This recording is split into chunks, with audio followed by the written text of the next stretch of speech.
Hi friends, ఈరోజు Friday, మాకు half day work ఉన్నింది.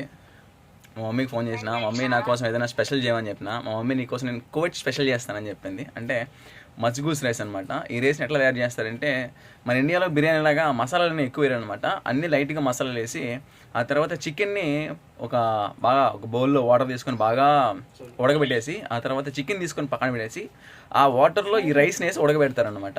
ఆ రైస్ ఉడకబెట్టిన తర్వాత మనకి రైస్ తయారవుతుంది.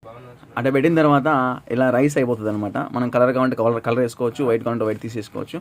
ఆ తర్వాత మళ్ళీ ఈ ఉడకబెట్టిన పీసెస్ని ఆయిల్లో మంచిగా మసాలా పెట్టి ఫ్రై చేయాలన్నమాట. ఫ్రై చేస్తే మనకి టేస్ట్ మాత్రం నెక్స్ట్ లెవెల్ ఉంటుంది. కలర్ కూడా చూడండి ఎంత క్రిస్పీగా వచ్చిందో.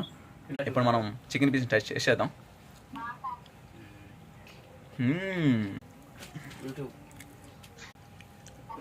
యాక్చువల్లీ టేస్ట్ అంటే అమ్మ ప్రేమతో కలిపి అన్నం పెడితే ఎలా ఉంటుందో అంత టేస్టీగా ఉంది.